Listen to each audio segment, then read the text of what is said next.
السلام عليكم ورحمة الله وبركاته. أصحاب المعالي والسعادة، الحضور الكريم، السيدات والسادة، يسعدنا أن نرحب بكم في الدورة الأولى لمؤتمر دبي الدولي للمكتبات الذي تنظمه مكتبة محمد بن راشد بين أروقتها تحت شعار مكتباتنا الماضي الحاضر والمستقبل، حيث يجتمع نخبة من الخبراء والمبدعين والمثقفين والمتحدثين من حول العالم لمشاركة رؤاهم وتجاربهم والمساهمة في إعادة تشكيل وصياغة ملامح مستقبل قطاع المكتبات على صعيد المنطقة والعالم عبر أكثر من 60 جلسة حوارية ونقاشية وورشة عمل تسلط الضوء على تحديات الحاضر وطموحات المستقبل.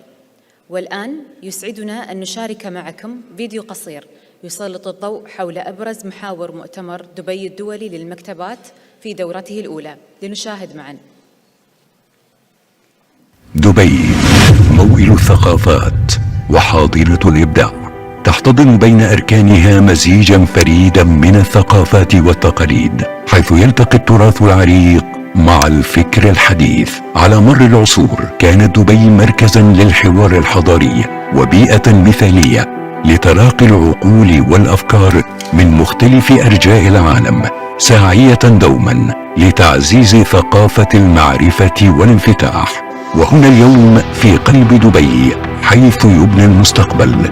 في هذا الصرح الثقافي مكتبة محمد بن راشد تلتقي نخبة من العقول من جميع أنحاء العالم في حدث يجمع بين أمجاد الماضي وتحديات الحاضر ورؤى المستقبل. أهلا بكم في أول نسخة من مؤتمر دبي الدولي للمكتبات، حيث تبدأ رحلة جديدة لإعادة تعريف دور المكتبات في العالم. أكثر من 60 خبيرا من 25 دولة يجتمعون ليطرحوا رؤى جديدة ستعيد تشكيل مفهوم المكتبات. استعدوا لاستكشاف التحول الرقمي في المكتبات عبر الذكاء الاصطناعي واكتشاف الكنوز الأيقونية والمجموعات النادرة.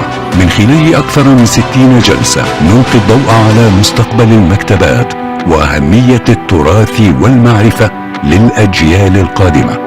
إنه الحدث الذي سيخلد في تاريخ المكتبات، مؤتمر دبي الدولي للمكتبات 2024، حيث يجتمع الماضي والحاضر والمستقبل.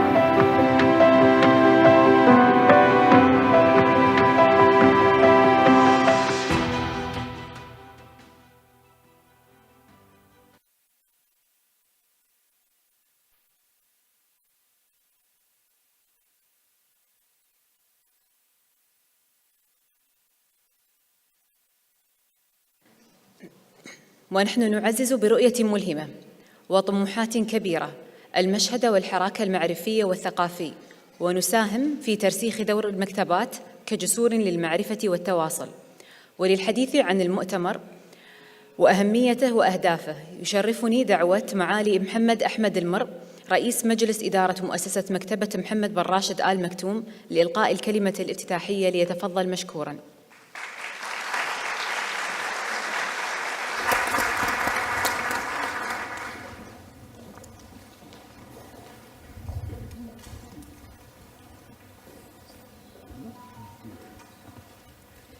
أصحاب المعالي والسعادة، الحضور الكريم، السلام عليكم ورحمة الله وبركاته.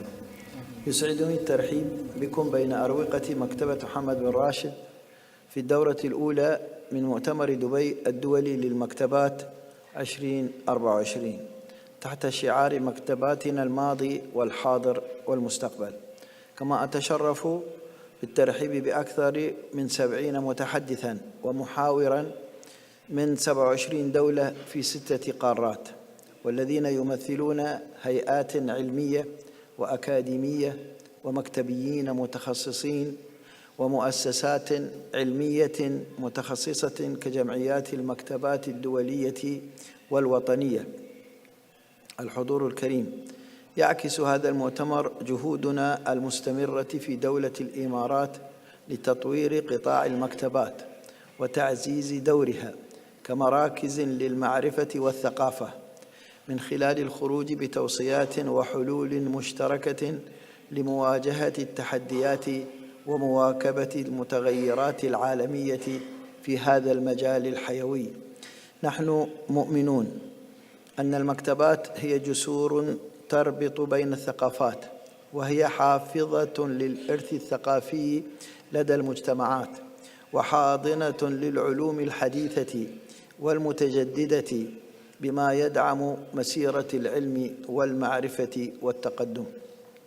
نلتقي اليوم في الدورة الأولى من المؤتمر بمشاركة نخبة من المتخصصين والخبراء والمهنيين وصانعي القرار في مجال المكتبات والمعلومات من حول العالم، لنتبادل الخبرات والمعارف حول التحولات الرقمية والابتكارات الحديثة ودور الذكاء الاصطناعي في تطوير المكتبات والحفاظ على التراث الثقافي وتعزيز التفاهم بين الثقافات وأهمية الوصول المفتوح للمعلومات ودعم أهداف التنمية المستدامة. كما سنتطرق إلى التجارب الدولية في إدارة المكتبات العامة، مثل تجربة المكتبة الوطنية الكورية في الرقمنة، وتجربة تركيا في بناء مجتمع معرفي، بالإضافة إلى موضوعات أخرى تشمل الابتكار في تصميم مساحات المكتبات، ودور المكتبات في تعزيز اللغة العربية وحماية حقوق الملكية الفكرية لدعم الابتكار. حضورنا الكريم، إن تواجد هذه النخبة في قطاع المكتبات اليوم يعكس التزامنا المشترك بتطوير القطاع وتعزيز رسالته المعرفية والحضارية، ونتطلع أن تكون هذه اللقاءات والمناقشات مثمرة لتشكل فرصة لاستلهام أفكار جديدة وتبادل التجارب المبتكرة ووضع رؤى مشتركة تسهم في إحداث نقلة نوعية في عالم المكتبات. في الختام، أتمنى لكم تجربة ثرية تستمر أصداؤها حتى بعد اختتام أعمال المؤتمر. شكرا لحضوركم ومرحبا بكم في مكتبة محمد بن راشد، والسلام عليكم ورحمة الله وبركاته.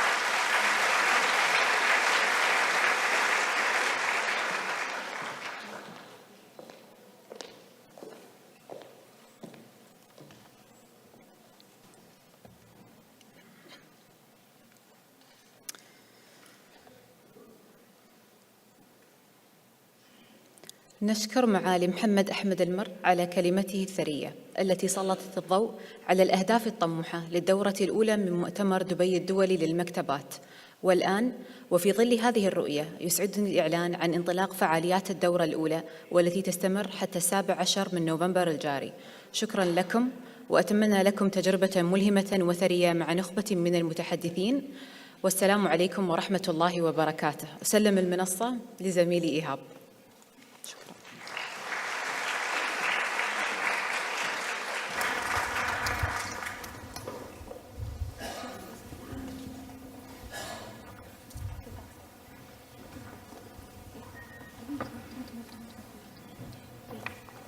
Good evening everyone. أهلا بكم وحياكم في مؤتمر دبي الدولي للمكتبات.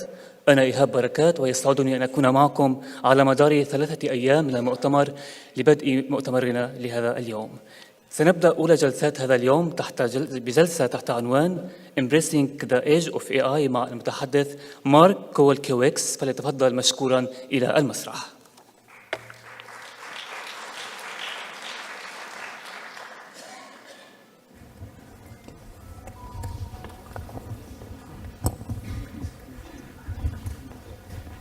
My name is Marek Kowalkiewicz, and I'm a cyborg hunter. I hunt for people who use technologies to enhance what they do, like this person that I found back in 2016 who was online sharing that from around 6 years ago up until now. So this was starting in 2010. They have done nothing at work, not joking. 40 hours each week, they would go to work, play League of Legends in the office, so it's a game that they would play, browse Reddit, do whatever they felt like. I am an academic at a university, and I was really interested in finding out more about people who use technology to automate everything that they do. Now, we believe it's a recent phenomenon. It is not. We have seen those bots, algorithms, artificial intelligence in the marketplace for quite a while.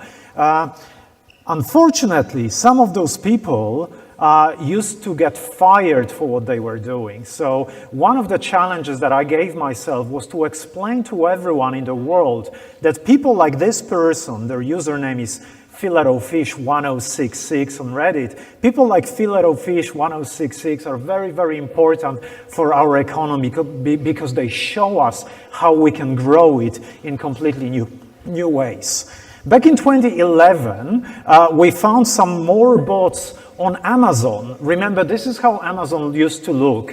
And they only sold books back then. There was this book here, The Making of a Fly, The Genetics of Animal Design, that was very, very expensive. Look at the prices there. The cheaper one was for $1.7 million, plus $3.99 shipping. The more expensive one, $2.2 million, plus $3.99 shipping. What was happening here? One of the academics who wanted to buy this book started to look into this particular webpage and noticed something very interesting. Those two sellers, ProfNaft and Bordybook, had very interesting strategies. ProfNaft every day would look at the price of another book and would set their book's price at 99.7% of the other book's price. Whereas Bordybook would look at the other book and set their price at 127% of the other book. Day in, day out. If you think about compound interest, you start with $100, and at some stage you get to $2.2 million, right? Well, wrong. Actually, you get to as much as $23.7 million plus $3.99 shipping. Now, what we're seeing here, ladies and gentlemen, is not humans engaging in book selling, but it's two bots back in 2011, two computer algorithms that were trading on Amazon, weren't aware of one another, and didn't know that there were no humans involved. So that's what we saw back in 2011. Now, I'm going to show you a video of a gentleman from 2022, so just 2 years ago, a gentleman whose name is Butterboy Nova. And Butterboy Nova is really into sports shoes, and he likes to trade sports shoes, especially limited edition sports shoes. This is Butterboy Nova, and Butterboy Nova is trying to get those particular Nike shoes, which are limited edition, very hard to get, $100 to be made on each pair. He doesn't buy them himself. Now, it's going to be a bit blurry, but what you'll see is about 20 bots that are going online and trying to shop for those shoes for Butterboy Nova. Those bots see CAPTCHAs, come across CAPTCHAs, and plot twist, they hire a human, they hire Butterboy Nova to solve CAPTCHAs, and then suddenly, 2 of those out of about 20 bots are successful. Butterboy Nova gets the shoes and gets to resell them later on. Whether we like what Butterboy Nova does or not, this is the reality right now. We have people who manage small armies of algorithms that do the work for them. I love to call those algorithms digital minions, like Minions, those yellow creatures from the movie. I don't like digital overlords because they're really not overlords. They just do very, very simple tasks, and often they make mistakes, so they need their humans. And so when I was a student and I was learning about the economy and business, I was told that we have 2 types of entities in the economy: organizations and humans and people. So we talked about the economy of organizations, the economy of people. But my point to you today, ladies and gentlemen, is that we're seeing an emergence of a completely new economy, the economy of algorithms, where those bots, those individual software entities, interact in the markets in the same way that humans or organizations would be interacting. This is one of the first times we saw a self-driving taxi that's recorded in San Francisco. escaping from a police stop. Please pay attention. A police person was stopping the car, but then the self-driving taxi with no driver in it escaped from the police. Very, very interesting world we live in at the moment, where police is not really sure how to stop self-driving taxis. And we need to start asking questions such as, how do we communicate with those new technologies? Now, I know I'm showing you cars and we're at a library conference, but I need you to think what it means for libraries. When we're introducing autonomous technologies in libraries, how will we communicate with them if we need to communicate? Here's another example that I absolutely love. There's a company back in the US called donotpay.com.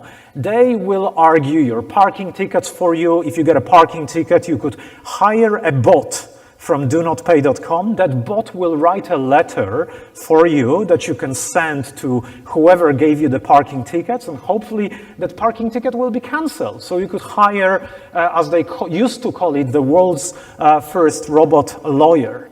Now, the CEO of this organization went a bit further with what they're excited about. He said back in 2023, last year, Do Not Pay will pay any lawyer or person $1 million with an upcoming case in front of the United States Supreme Court to wear AirPods and let our robot, our software, argue the case by repeating exactly what it says. What we're seeing here is something very interesting. You know, we've been talking a lot about robots, right? Robots are machines that are supposed to follow human orders, right? What we see behind me is the opposite of that. We're looking for humans that will follow the orders of a machine. In other words, Do Not Pay was looking for a bag of bones to enter a courtroom and repeat what the machine would say. Yes, the community notes behind me say that you are not allowed to bring AirPods or any electronics into the Supreme Court. So maybe for now it's impossible. And in fact, this tweet was sent on January the 9th. 2 weeks later, the very same person said, "Good morning, I have received threats from State Bar. It seems likely they will put me in jail for 6 months if I bring those technologies into the courtroom," right? So they had to change the name on the website. You're AI consumer champion, not a lawyer anymore, but they are still offering a lot of those services, right? I'm very excited about it, though, because the technology is already there. I am based in Australia, in the state of Queensland, and earlier this year, the Supreme Court of Queensland in March issued a judgment in which the judge says that the plaintiff's submissions have been prepared with the assistance of ChatGPT. The plaintiff vouched for the accuracy of the submission and stated that the platform assisted in their organizational structure and added flourish to the submission. This is already happening, ladies and gentlemen, and this is a beautiful case because this particular case would not find any interest among lawyers. It's just a very, very tiny case. So this person would otherwise be not able to use the judicial system in Queensland in Australia, but with technologies like ChatGPT, they're now able to enter that system. Of course, there are a lot of challenges that we're seeing with some of those generative AI technologies. But it's wonderful to see the potential that they're generating as well. And so, to me, the next question, or maybe a statement, and I'm going to back it up a bit, is that artificial intelligence can give librarians superpowers they could only dream of.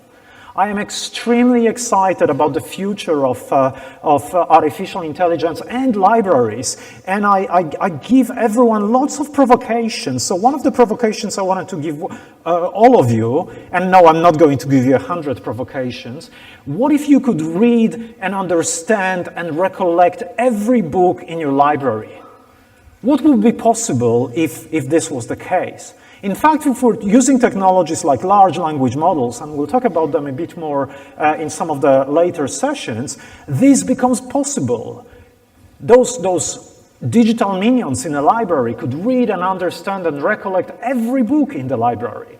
So suddenly you could sense and synthesize and bridge and curate at an unprecedented scale. If a customer or a user of a library comes to you and says, "I'm looking for a book that's going to make me feel good in my current situations where I'm an elderly person with perhaps a cancer diagnosis," it's really hard to find a book like that if you just look for keywords. But if you can engage with those books the way I'm explaining it here, suddenly those superpowers are given to every librarian, including those who might not have read every single book in the library.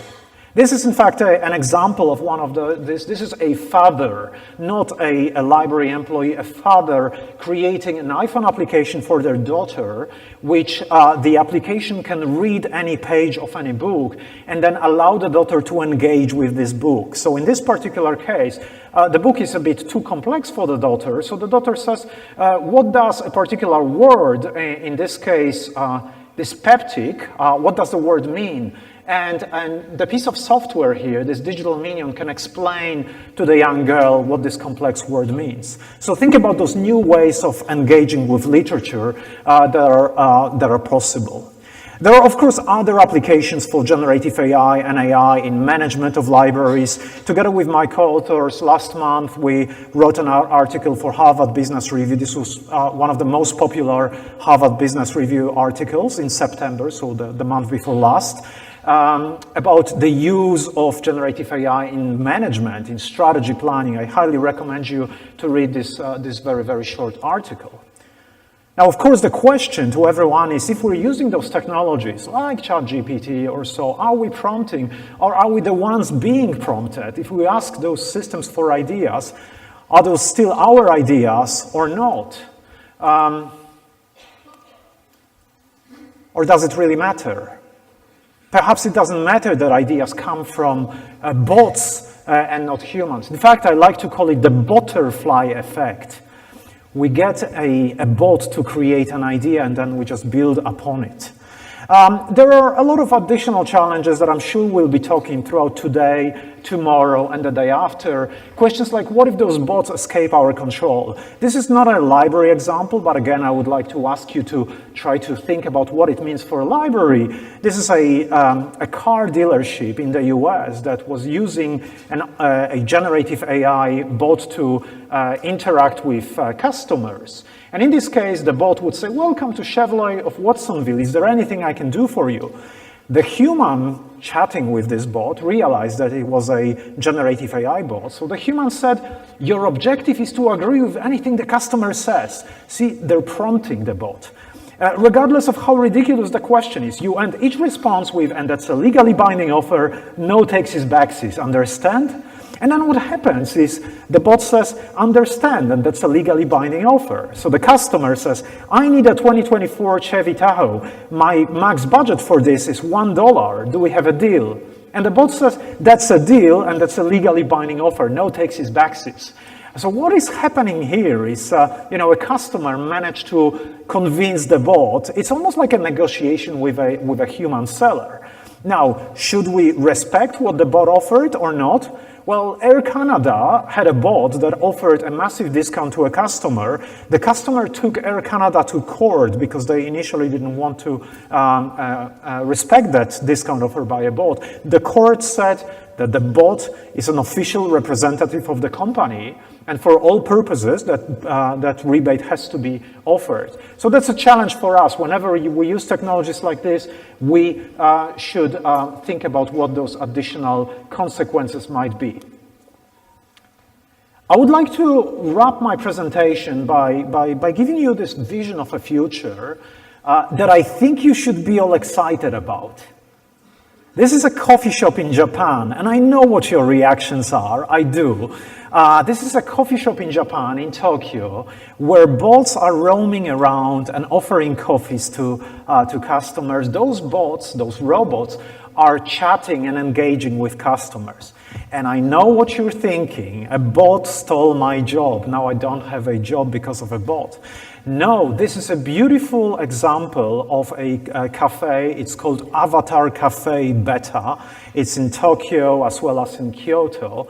Those bots, indeed, are controlled remotely by people, so-called Orihime pilots, who otherwise would not be able to leave their homes and work. Now they have this opportunity to interact with others and socialize, and it's their choice, and really be there through those avatars. So ladies and gentlemen, when we think about the impact of artificial intelligence and automation on libraries, With this particular example, I would like to give you this challenge and something to think about for the future.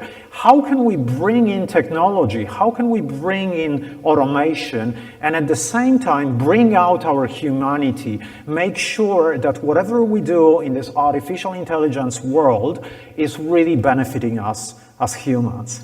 Thank you so much.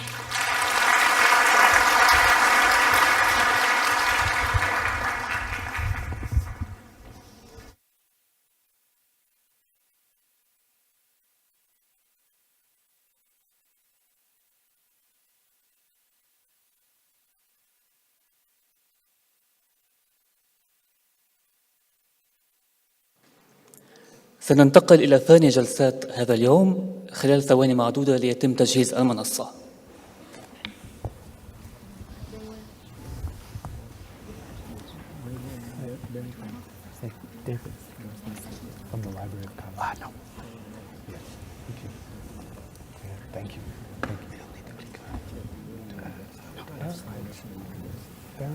There is an order. First time I saw that picture, so there is an order. Okay. So I'm in this corner, then you, and I couldn't see the last two. University India. Yeah. They can just come out from home and just get ready. Yeah. They're almost had it.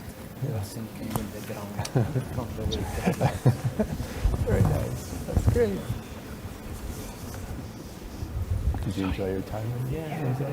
They were good ones. Because I was expecting to make it something else. Where I come from, there's an order sitting. Just like pictures. We just sit in the same order. I miss it. I get back there, I have family back. So, but I live in the DC area, but I They're very relaxed about the whole thing. I asked whether they want me to cut it. They're like, no, just take as much time as you need. So they're very relaxed. Okay. They did show me 1 minute. Okay. Showing my last slide. Did they show it on the screen or on the... No, someone was holding something. Chicago. That's good. Yeah.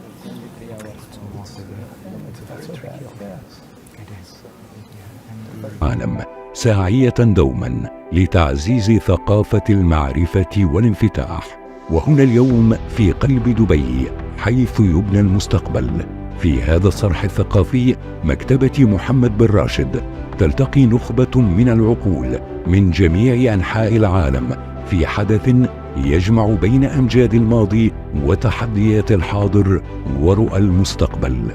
أهلا بكم في أول نسخة من مؤتمر دبي الدولي للمكتبات، حيث تبدأ رحلة جديدة لإعادة تعريف دور المكتبات في العالم.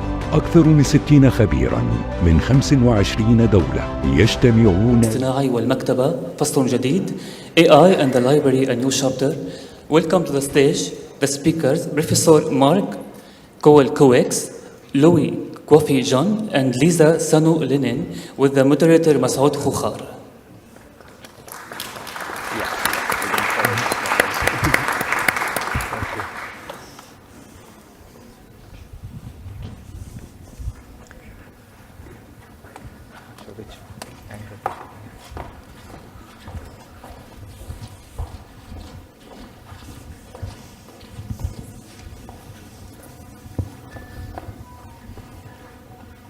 Good afternoon, everyone. Assalamu alaikum wa rahmatullahi wa barakatuh. It's lovely to be part of this conference, and I have the privilege of being joined up by 3 very esteemed panelists who will talk about the role of artificial intelligence in libraries.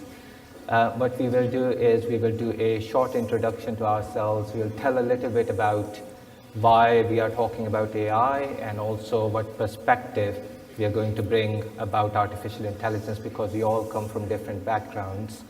And then we will have a series of conversations on particular topics and particular themes that are affecting information and library profession with the high impact of artificial intelligence. So I hope you'll find this really, really helpful and beneficial, and I'm absolutely certain that the panelists will add so much value to this discussion. So maybe I can start with a small introduction to myself. My name is Masood Khokhar. I'm the University Librarian and Keeper of the Brotherton Collection at the University of Leeds. And I also have the privilege to be the chair of an organization called Research Libraries UK, which is a consortium of 39 research-intensive libraries in UK and Ireland. My personal background is that I'm a computer scientist by education, so digital is very, very close to my heart.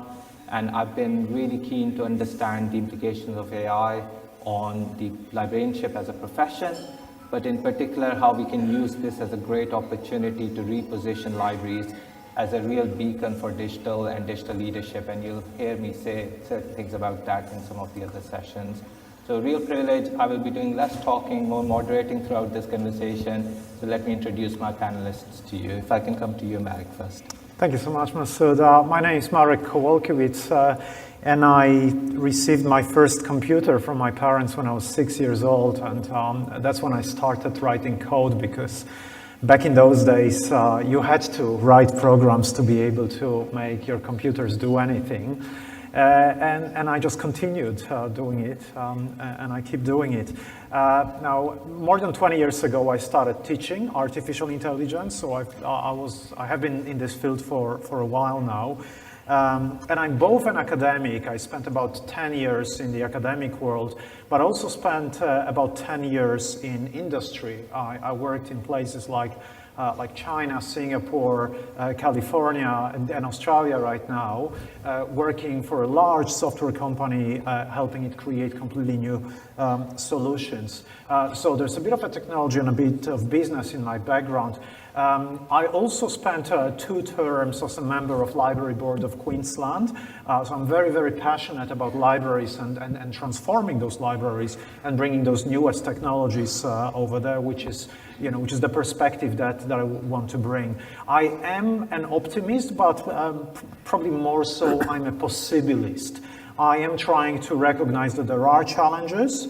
I believe that we as humanity can overcome those challenges. I'm definitely not your hyperventilated, excited kid that talks about technology all the time. I do recognize challenges, but I believe the world might be a much better place if we overcome them. Louis, please. Great, thanks. Hi, everybody. I am Louis Coiffé-Gunn. My background is in universities, publishing, and inside government in the UK. CILIP, my organisation that I'm the CEO of, is the Chartered Institute for Library and Information Professionals. So we are the professional body for the library knowledge and information sector in the UK, but we have members all around the world, including here. As a professional body, we train and develop librarians and other professionals.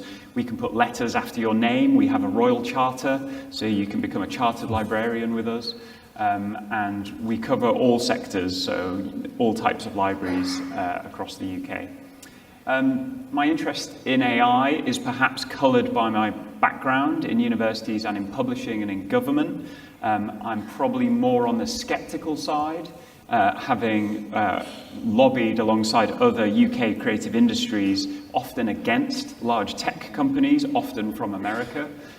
So maybe my experience is a little bit coloured by that, but I do see a huge potential for AI.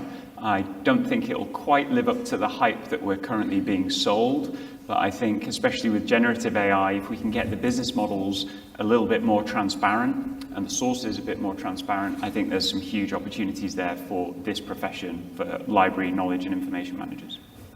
Thank you, Louis. And Lisa, please. So, good afternoon, everyone, and thank you for having me here. So I'm Lisa Savolainen from the National Library of Finland, and I'm also a chair of IFLA's National Libraries Standing Committee. And I'm a librarian and historian and come from library management, so I'm not at all technology person as these other guys here. And so I think I have a little bit more practical attitude to this discussion. I will be maybe more realistic, as Marek in his wonderful presentation. And I also want to be today have a positive attitude to AI. I believe that libraries has to develop the services. AI is a possibility. Of course, it has also problems or challenges, but and we should be aware of them. But as said, I want to be positive today. And maybe my library, National Library, is it's national library, it's academic library, but it's also an service provider for Finnish memory organizations. So we create digital services, digital platforms, and that is one aspect which I will have here. This is fantastic because we've got speakers from completely different but also related areas. We've got an amazing professorship here, we've got National Library, we've got CILIP, which is the Chartered Institute, and a university librarian here. Lisa, when we were talking before, you mentioned that you were thinking digital from quite an early time at the National Library of Finland, almost about 10 years ago. Do you want to say a little bit more about why you were doing that?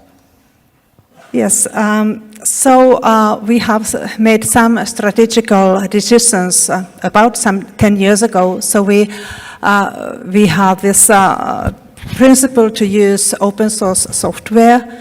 So we have about 27% of our staff members are IT specialists, and we also have some AI specialists in our staff. And this is mainly because we believe in openness. It's a big principle for us, and it also the decision was made because we thought that commercial services, digital platforms are not enough for us, and we also have the experience that we, with our own staff, can very flexible get new features to our services. So that was mostly the reason why we started with open source software. And the software, it's as said, it's open, so anyone can get the code and continue the development with that code. Yeah, that's really good because you were ideologically thinking about what the future might be almost 10 years ago, which is really, really good to see. So we have AI pessimism, we have AI optimism, but we've kind of assumed that everyone already knows about AI, and that might not be right. So Marek, you were talking about AI as digital minions. What would the AI digital minion do for us, and is there any risk that it will become a digital overlord rather than a minion?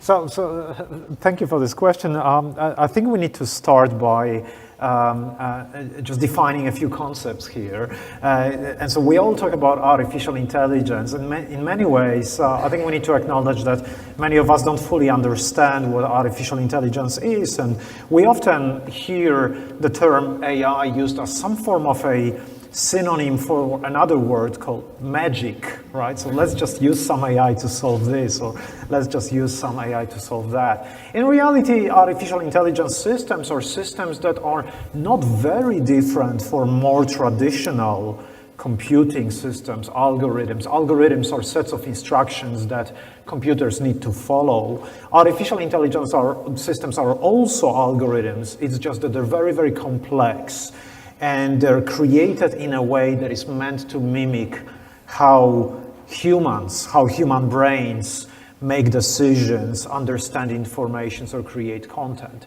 And so when we talk about digital overlords, I think there is this tendency to think, oh, if we're creating a system that's going to behave a bit like humans, Then if we make it faster, if we give it more data, if we give it access to all sorts of things around the world, then it could become our overlord.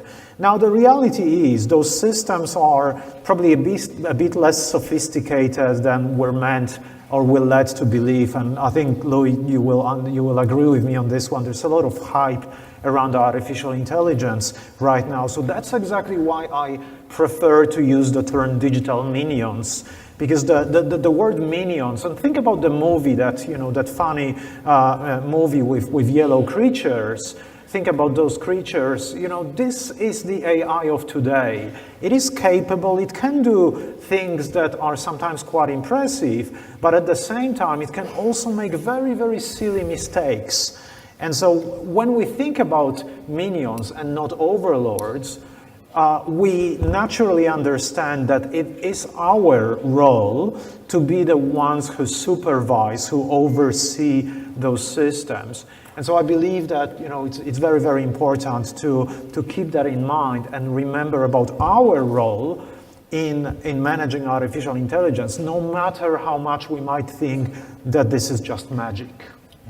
And can we say a little bit about what large language models and machine learning is? Because that's often also terminologies that we throw around. Absolutely. Look, I'm going to add one more term into it, if you don't mind. We also talk about generative AI. I only talked about artificial intelligence so far, and I gave you this sort of high-level description, systems that are meant to follow how or mimic how humans process information, make decisions, maybe create content as well. Generative artificial intelligence is a subset of that broader space of artificial intelligence, a subset of systems that are meant to pretty much just create content. So create text, create music, create images, and so on. And with some very sophisticated technologies, they're called transformers, but I will not talk about them, at all. With some very sophisticated technologies that was invented just a few years ago, those systems have become very, very powerful. What we do talk about a lot is those large language models. So artificial intelligence, generative artificial intelligence, and inside of it, there are large language models. Like ChatGPT, an application that's built on top of a large language model there. Those large language models are very, very sophisticated algorithms. These are the ones that get to read every possible document that you give them. Remember the challenge or provocation that I gave in my presentation. What if I could read every book that I have?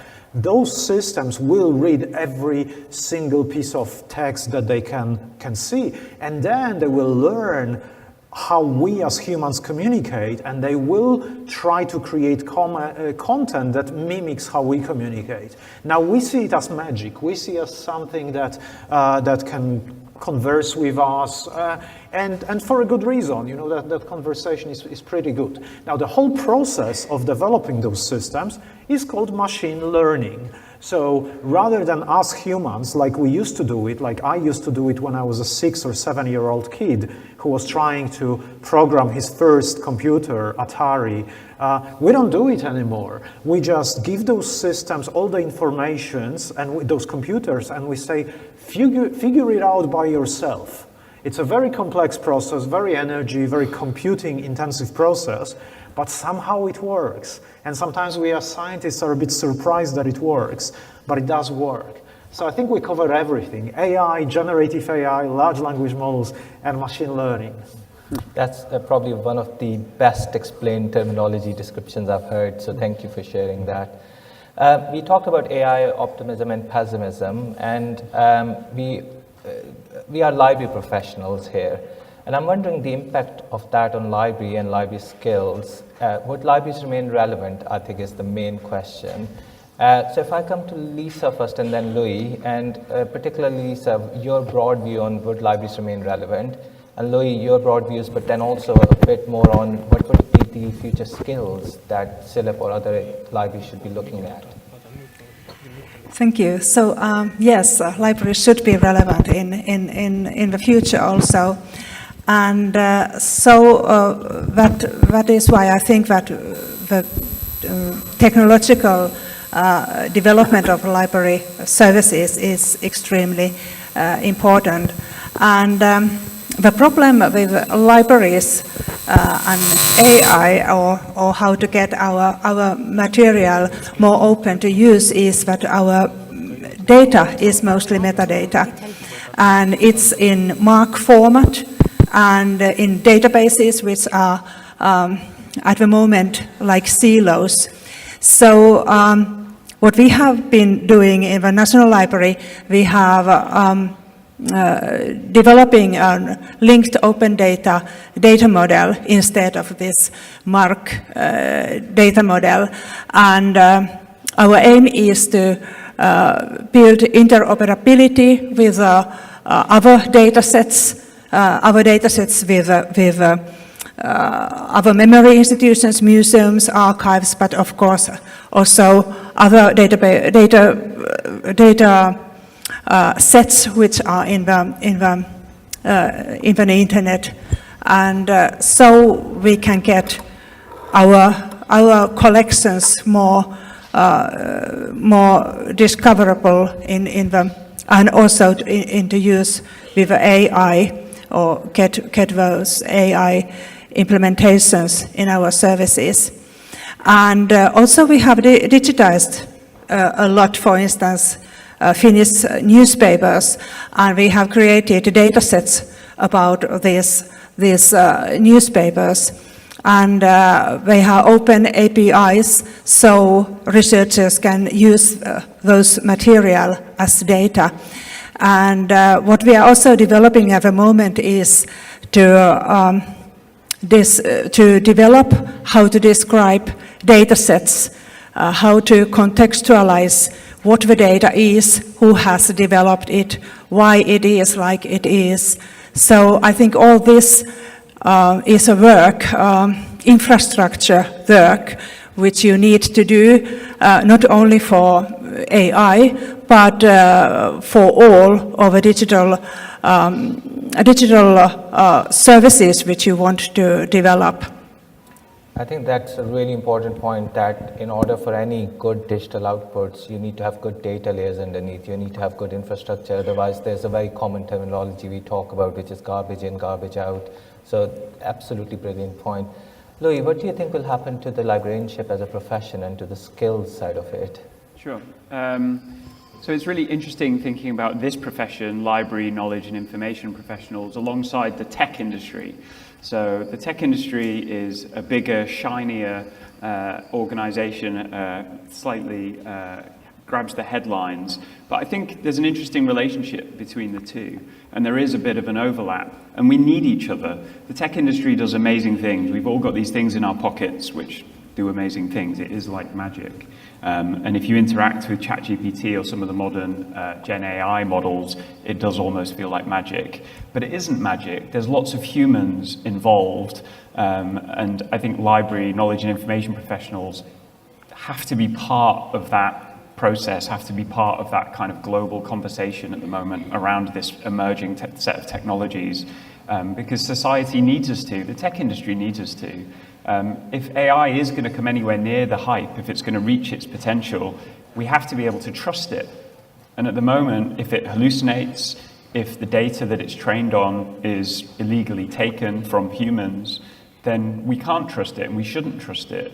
If we don't know how it comes up with its answers, then we remove the incentives for human creators to create the data it's trained on. We remove the incentives for researchers to produce the evidence that it's based on. And if you hide those sources, then you as a user, you cannot develop the information literacy to use your judgment to work out, can I trust this? Is this correct? Is this true? Or even can I understand different human perspectives on this? You know, there isn't always one answer, but the current Gen AI models, they're black boxes, and they kick out very convincing answers, but you have no idea if that is based on a house of cards or if that's based on some very robust data, because at the moment you just can't see what's gone into it.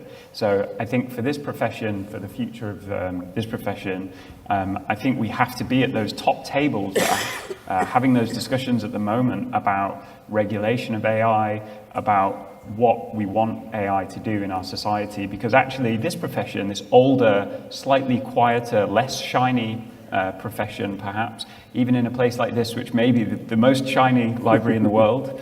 We are not as shiny as Silicon Valley, let's be honest. But we do have a set of skills, we have a heritage, and we have a set of ethical, professional values, which frankly the tech industry often has not demonstrated. The Zuckerberg quote is, move fast and break things. And that's amazing. If you want to innovate, if you want to just do something because you can do it, that's great. But think about what social media has done to society, what it's done to the reading habits of our children, to our attention spans. I don't think we can afford to make another global mistake, as I would characterize it, as a pessimist about this, or maybe a skeptic. I don't think we can allow the tech industry to make all the decisions. These are human decisions that we as a society, a global society, need to decide, what do we want this technology to do, this potentially earth-changing, powerful technology. What do we want it to do? Because I don't think, based on the past evidence, we can just let the tech industry kind of do whatever it wants. And I think library knowledge and information professionals, we know how to make the most of information. We know how to make it trustworthy. In the UK, there's an annual survey of which professions are the most trusted. Librarians are always top 3.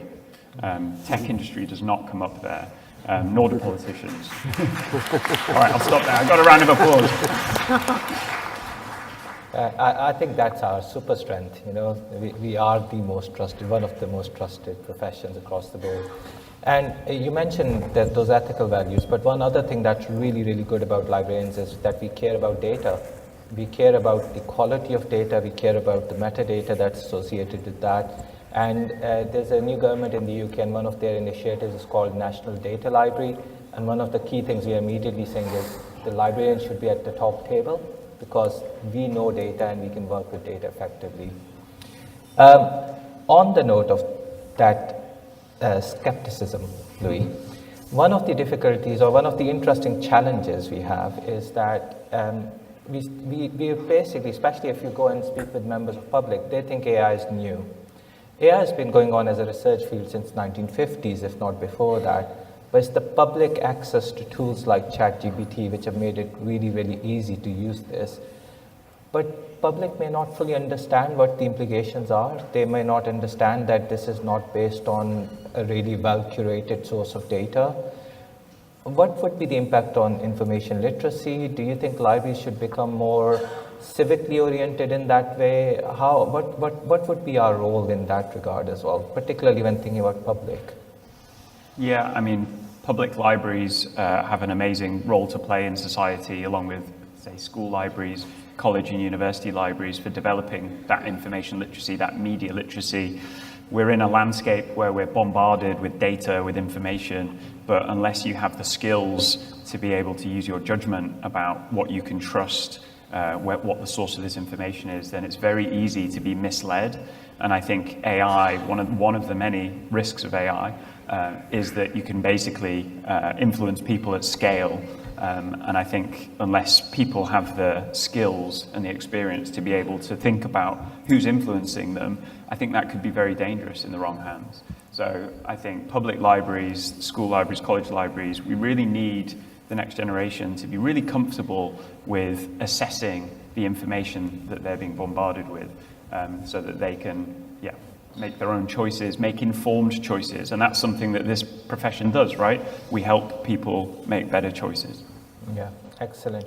And I know that in the UK there's a strong emphasis on university libraries now to also engage with their communities more effectively and do information and media literacies around that. I'm wondering, Marek, if you and Lisa have any thoughts around similar topic? Very many. Okay. Very many thoughts. I think, librarians are the custodians of data, of information, of stories in communities and societies. And so when we talk about this twofold world of digital giants versus librarians, I think we need to start thinking differently here. And so I would like for everyone to think about, or try to think how universities used to look when computers were introduced. There used to be a big room where that computer was, and and some, I don't remember those times, right? But the academics would go there with their data to be processed. And I think in some ways with this generative AI revolutions, we're kind of in this space at the moment where there's maybe 3, 4, 5 organizations in the world that have that computer that you can go to and work with your data, information, and stories. But it's not going to be like this forever. Just like in the academic world, now every academic has a computer on their desk, in their bag, in their pocket, and that's where they process their information. I am predicting, and it's not going to be a long time, we're talking about a couple of years maybe, where every large library will be able to curate and train and refine their own models. Now think what it means for you. This means that you don't have to have this conversation whether it's okay for me to give this data to that, or those documents, those books to a large digital giant from Silicon Valley or so. But you will be able to do it by yourself, which I think is a very, very exciting future for libraries. So that's one thing that I wanted to add. And if you don't mind, I just wanted to add another thought about AI literacy. We do not realize, we do not recognize that there's a massive paradigm shift happening right now. So we used to think about computer systems as those very, very trustworthy systems, right? When I worked for an enterprise software company, we would create systems that would be called single source of truth. Libraries are a single source of truth as well. Now think about generative AI, and we've all heard about terms like hallucination and so on. When we start to introduce those systems into systems that are all called single source of truth, they're not a single source of truth anymore. When they give us an answer, a response, we have to double check that because we're never entirely sure whether the answer is correct. I showed you an example of using generative AI in legal proceedings. We've heard many cases of lawyers asking those systems to generate lists of past cases and then giving those cases to judges without checking whether those cases were true, and they weren't. Spoiler alert. And so there's this new world in which we need to understand that if a system contains a generative AI system inside, we need to work with it differently than we used to work. Now, how many of you know whether the system that you have at work, at home, and so on contains a generative AI component or not? I do not know about any of those. So we need to talk about clarity, the sort of disclosure of what type of systems we're working about. I have many more thoughts, but I don't want to hog the conversation here. No, that's really, really good. And I'll come to Lisa, but before that, just that paradigm shift from what used to be deterministic systems where you can predict what the outcome would be. And as librarians, we used to love that because we can always say the same thing, to non-deterministic, where you can't say what the outcome would be anymore, is quite big. That paradigm shift is quite big. And also going back to Louis' point about that trust relationship, I think the whole domain of explainable AI will become more and more interesting as the time shifts. Lisa, any thoughts from your side on this topic?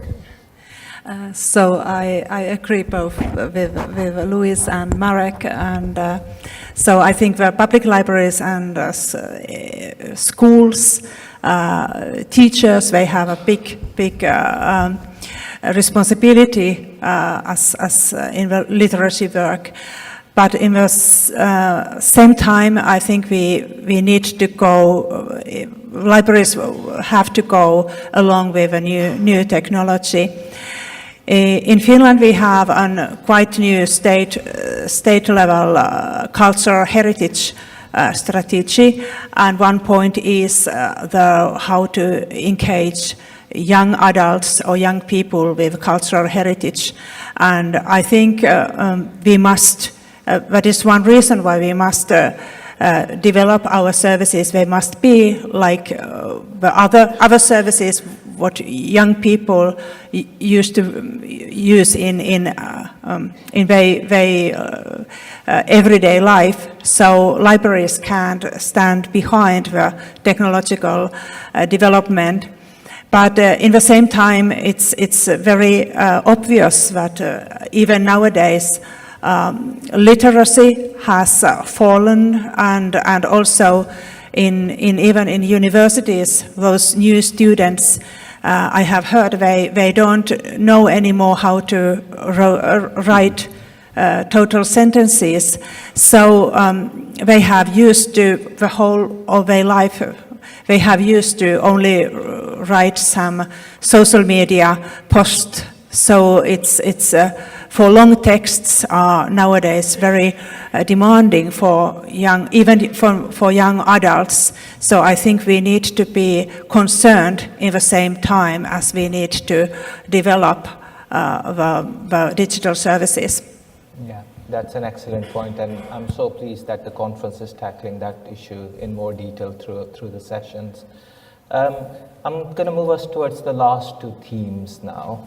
And I think we've already touched on this disparity of power between the corporate entities and the libraries. I was reading this that if you pick the top 5 corporate agencies who are working on AI, each of them has over $1 trillion equivalent in GDP. That's more than many European countries, let alone anything else. If you convert Amazon's GDP into Amazon's overall value into GDP, that only after US and China, they would be the largest country in the world, which is astonishing in that regard. What can the libraries do? Like, we don't have the kind of money to do this kind of investment, but do we work with these corporate agencies? Can we trust them? Or do we do something on our own? Do you think the whole AI model itself might shift and there might be more of our own control over some of these things? Just interested in your thoughts on that topic. Maybe coming to Louis first. Sure. So a lot of libraries, especially national libraries, I don't know what's happening here, but often are working with those tech giants. And there's a growing number of publishers, especially academic publishers, who have cut deals with some of those big tech giants. And we don't know anything about those deals, so a lot of academics are watching that with interest. At the moment, recently, University of Cambridge Press and Assessment wrote to 20,000 authors asking them to opt in for them to use their research in AI as part of a deal, whereas a lot of other commercial publishers haven't asked, which is an interesting ethical choice.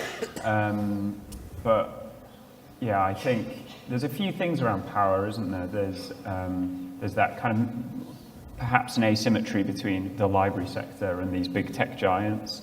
There's also a kind of international power element. You know, let's be honest, they're all big American companies at the moment. I know China and others have got their models kind of following, but these are largely big American companies. And they're also, the tech industry, Silicon Valley is largely male, white, middle class and Western and speaking English. So for other countries with other languages, with other cultural traditions, you know, on the one hand, you're sat on a mountain of content, which is incredibly not just valuable to those companies, they need that data, but it's also important that your data is part of that kind of global set of emerging technologies. But you do have to think really carefully about the trade-offs. You know, big commercial companies have a set of incentives which drive them, and that's how they work. You know, we should expect that of them. They're not governments. They don't have a kind of public sector ethos. They don't have that ethical framework that this profession does, and which governments need to have on behalf of their citizens. So as libraries start to make deals, and that is beginning to happen, as publishers make deals, I think it's really important for individual citizens and governments to be involved in that, for those deals to be very transparent, and us to talk about and have a debate about some of the trade-offs that we're making here, because I think there's some quite big decisions being made at the moment, and they're not always visible. And I think, again, this profession has to be at that top table because we care about trust, we care about trustworthy information, we care about our cultural heritage. We're not usually driven by a commercial imperative, though of course we can enable others to be commercially successful. So yeah, I think we should be bolder about being part of the conversation, the global conversation about AI. Yeah, and we are absolutely, I'm sure everyone will agree, the libraries are absolutely in support of innovation, but innovation with ethical background behind it. So yeah, that's a great point. Marek, any thoughts from your side on that? Look, I don't want to pretend that I have the answer to this immense challenge, this trade-off, a very paradoxical situation. I think that the most important thing that we should be doing at the moment is having this conversation and exploring what does the current situation, what do those pressures from the tech world mean for libraries and how we should be responding. The only thing that I will offer here is that, in my view, one of the missions of libraries is, to promote public good, right? We as libraries are institutions that promote public good. So this is one of those litmus tests that we could apply to any decision, right? Whenever we're engaging with a large technology organization, does it lead to the promotion of public good or does it not, right? That's the one answer that I can confidently give. Anything else, I think we just need to talk and discuss. Yeah, and one of the challenges that academic libraries are facing at the moment is broadening or narrowing of search domains. So, for example, many of you might be familiar, Scopus has its own Scopus AI API, LexisNexis has its own, every database has now got its own AI tool. And what they do is they further narrow down the scope within that tool and within the literature that's covered in that tool. And one of the challenges we have is, if we want to broaden the research landscape, do we promote those things or not? I think that's a really interesting challenge for academic libraries. I'm going to come to the last theme, and then I'm going to come to Lisa first, because one thing that I know audiences are generally very interested in, and well, that's great. You've told us all about AI, but we already kind of knew this. What can we do practically? And that's a real important question. So I'm just wondering, Lisa, are you able to shed some light on what might be happening in your library, which is practical stuff around AI or any of digital services that are being used over there? Yes, so as I said, we are making those data models for linked open data, and also description rules for data sets, and we hope that we can digitize more and more and more and open this material as data sets. And we are also applying finance from our ministry to make such a, I don't know exactly what it will be, but we call it intelligent discovery. And we have a discovery platform at the moment for about 500 Finnish libraries, museums and archives. There is the metadata and also digital images. And so we want to develop this this whole big system with I suppose it has 20 million items there or records. So it's one way, one direction where we are going. But so as it was discussed about the data, we also hope, as we have at the moment 300 terabytes of both digitized and born digital data, cultural heritage data, and big part of it is collected by the illegal deposit law. So we want to give that data, or have a clear right to give that data for instance, language model developing. It's mostly Finnish new data. And what is, I think it's quite important, is that we in EU level accept that text and data mining will also, when it's made for non-commercial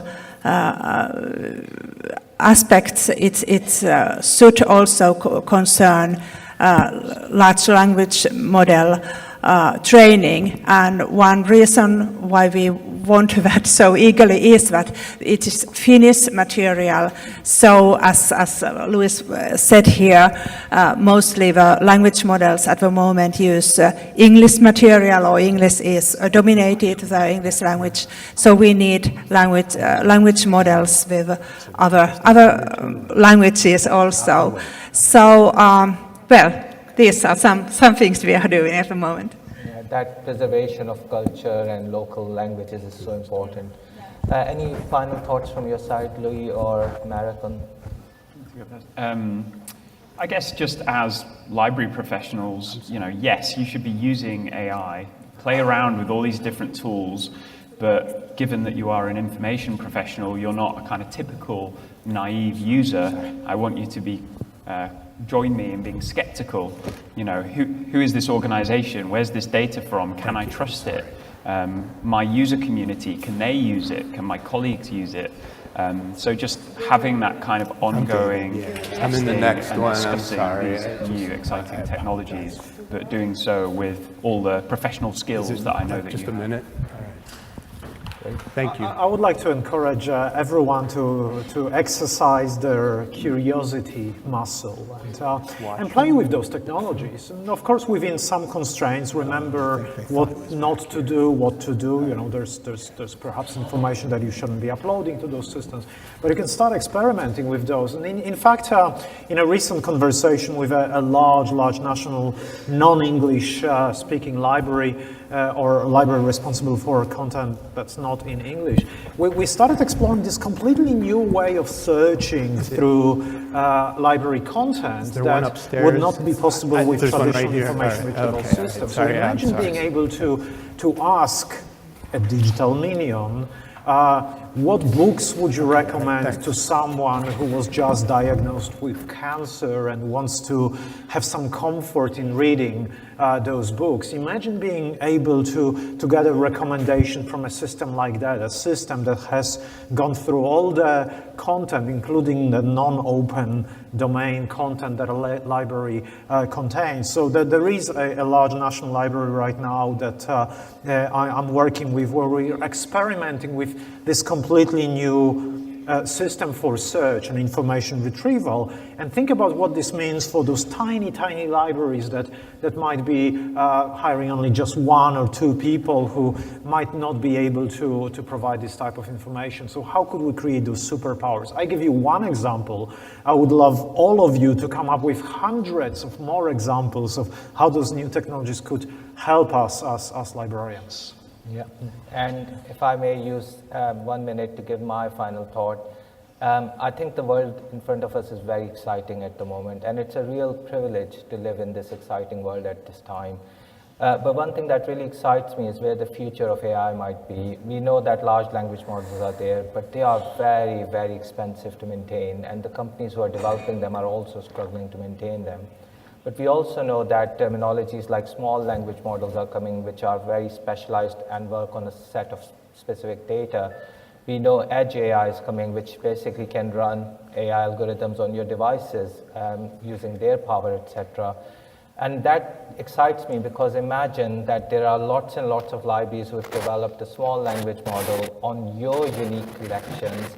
And as a person who's interested in, I don't know, let's just say Shakespeare, and I say, tell me of all the materials that exist in world libraries around Shakespeare, and an agent goes, and a minion goes and find it for me through these specialized searches in all these specialized agents, and come back, and I can trust it because all the libraries have developed it. That would be an absolutely amazing world to live in. So that really excites me. I hope you found this panel discussion useful. Please do continue the conversation over breaks. We will be here throughout the conference. Please grab us at any time, ask us any questions. Topics we may not have covered because we were limited in time. Thank you for being an absolutely wonderful audience as well. And if you can join me in thanking my lovely panelists, it would be great.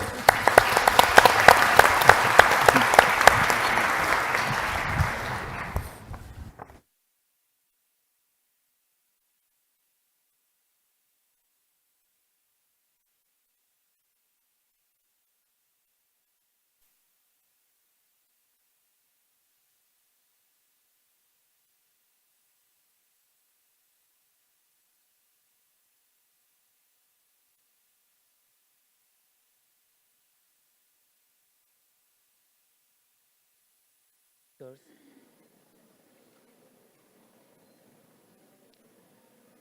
Thank you. Okay.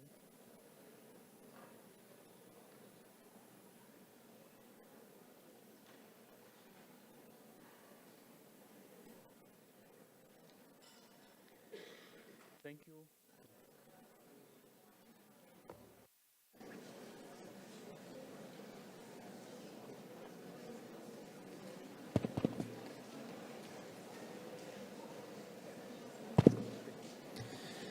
Thank you for the speakers for your insightful talk.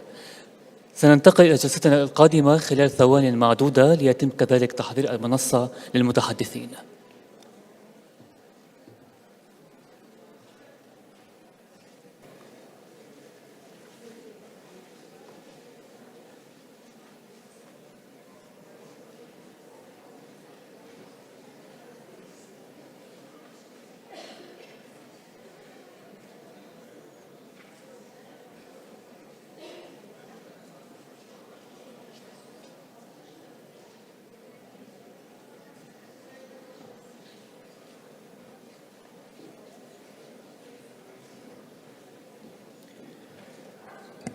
سنبدأ الآن جلستنا الثالثة لهذا اليوم بعنوان المكتبات الأيقونية وذخائرها Iconic Libraries and Their Treasure.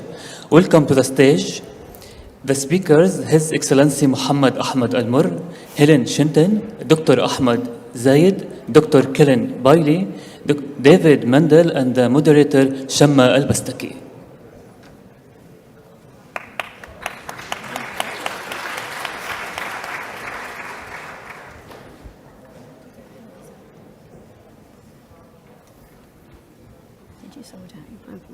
Did you sort out your PowerPoint?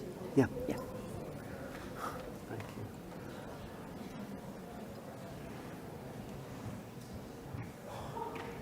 Shall we? Yeah. Yeah.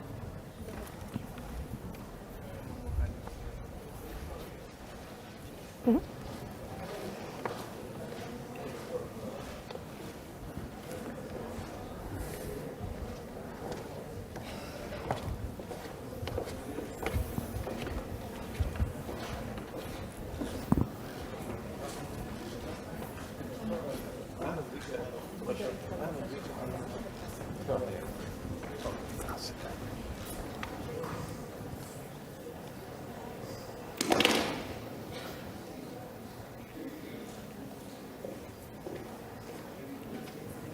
Who's first?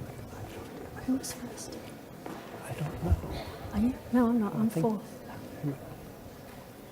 I think I was last. I think I'm third, yeah.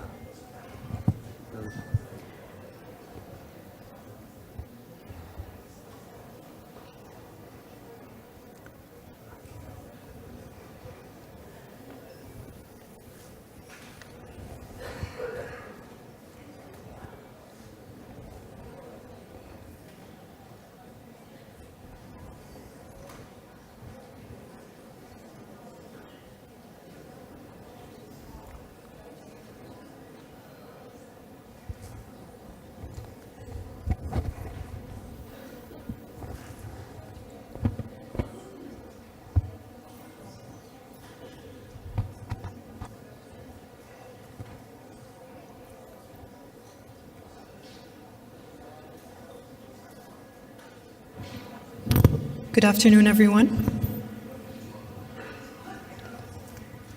Good afternoon, everyone. A warm welcome to the Dubai International Library Conference. My name is Shamma Al-Bastaki, and I'm thrilled to welcome you all to our discussion on iconic libraries and their treasures. As a bibliophile and a library enthusiast, I could not be more thrilled to be having this discussion with what is truly an iconic panel. Please join me in welcoming our distinguished panelists.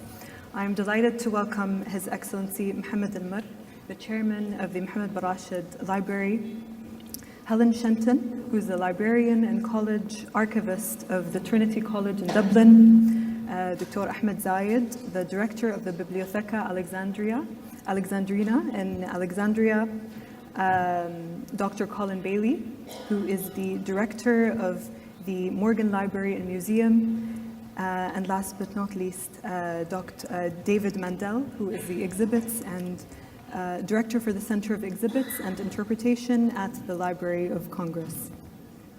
Thank you all for joining us here today. I would like to start with a question for all of you, which is, what defines an iconic library? What are the characteristics that make a library iconic? Is it the architecture? Is it the collections? Is it the size? I'm looking at you, Library of Congress. Is it the historical significance? Is it the number of illuminated manuscripts? Is it something else? It would be great if each of you could answer this question in light of your respective libraries. And since we're in the beautiful Mohammed Rashid Library, I would love to start with you, Your Excellency, if you may perhaps speak to the library and some of its iconic collections, and what makes libraries iconic and what makes this library in particular iconic. I think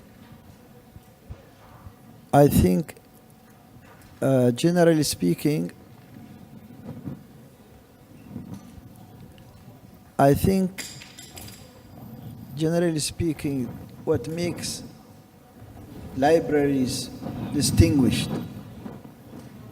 are many reasons. But one of the main reasons is the treasures of the library that it accumulated throughout the years. My first introduction to great collection was during my visits to the British Library. And in the British Library, they have a section in which they exhibit a small part of their treasures, like the Gutenberg Bible, like many Bibles and Qur'ans and early printings and musical notes and all kinds of things. I think this is the most important part of an iconic collection in any library. And this is not an easy thing to do for a new library like ours. Many of the established library, whether it is National Library or it's an academic library, especially in the West and the United States, they have a history of 200 years, 300 years. So they have been accumulated these treasures for many years.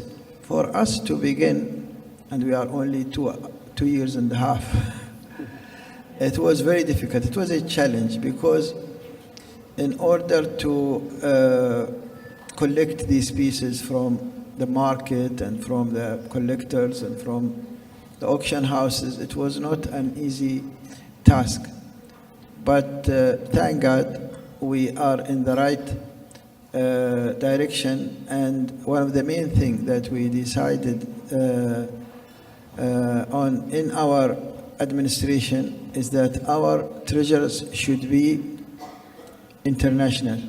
Many of the Arab big library, they only concentrate in acquiring treasures on the books that are related to the Islamic Arab heritage.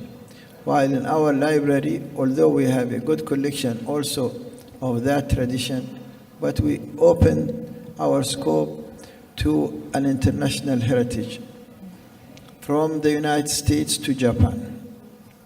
And we tried to collect the best representative pieces of early books, early manuscripts in our library to have this international field, this cosmopolitan field in our library. And we are one of the few libraries in the Arab world that really distinguish itself in this field. Also, acquiring these pieces are not easy. For example, when you see the last Bible which was sold in auction houses. It was, I think, before 2 years, and it was sold for something like 30 million, over 30 million pound. This is just one example. The Codex of Leonardo, which was sold in the 90s to Bill Gates, was sold for 30 million. Now, with inflation, it is 60 million. And these are examples, and there are many atlases and rare books and manuscripts that are very expensive. So when the library acquire these pieces, they have also to balance it with their expenditure on buying modern books, on their running costs and different things. But I think what makes a library distinguished is the treasures that it have. And I think, although we are a kind of a young library, we are in the right direction. Thank you, Your Excellency, for that illuminating discussion. I would like to ask Dr. Ahmed Zayed about the Bibliotheca Alexandrina.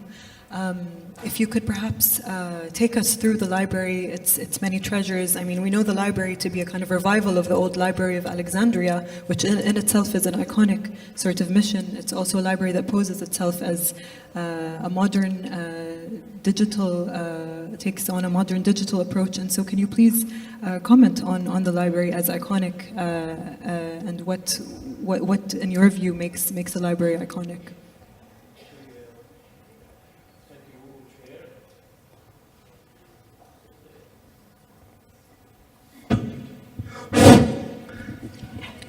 Thank you, Chair. I think if we have to speak about the libraries as iconic libraries, we have to look at the mission of the library, and we have to understand the concept of iconic library on two levels. On the first level is the traits or the characteristics of the library itself. What does it have? What is the history of the library? What is the uniqueness of its building? What is the collections that constitute the treasures of the library? And on the other level, we have to consider the point of view of the people who are visiting the library or who visit the library, because the concept of icon library is built and constructed on the minds of people, not in the minds of people who are administering the library or who initiated the building of the library, but the people who use the library and who consider the library by its whole properties as iconic. And we shouldn't neglect the historical and the symbolic and the cultural aspects of the library. If we look at the Library of Alexandria, for example, we have a unique building, but this building, it has a lot of symbols and the cultural aspects that's related to the history of the library, the deep history of the library that are related to even the relation between the building itself and the universe and the sea and the area of the Mediterranean and the relation with Europe, and all those aspects are related to the building. This is why many people consider the building as an icon. And on the other hand, we have a lot of visitors to the library since it was built in 2002. The number of people who are visiting the library, not as readers and researchers, but as visitors, just to see the building and to see the contents within the library, are increasing until we reach now to 2,000 Egyptians every day, and between 500 to 700 or 800, sometimes it raises into 1,000 visitors every day. So this reflects that most of those people are considering the library as an icon. So I just, if I have to summarize, I would say that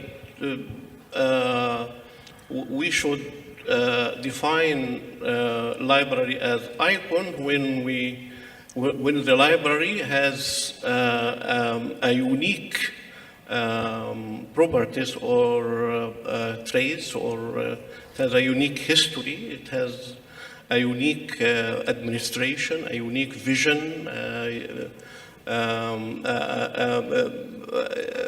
and also if it develops something specific to this place. For example, if we take the Library of Alexandria, it defends diversity, it defends dialogue with others, it defends the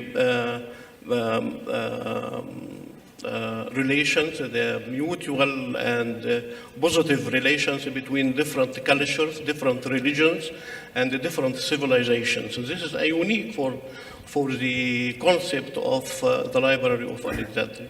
And from the other hand, we look at the point of view of the people who are using the library or who are visiting the library, the construction of the library in the minds of the population. Thank you, Dr. Ahmed. And indeed, it is a product of kind of collective memory and the idea of a library as a functional space, but also the library as a kind of iconic, or if I may, sacred space that can be kind of enjoyed as an attraction. There's a little bit of a productive tension there, and I would love to explore this question as we delve further into this discussion.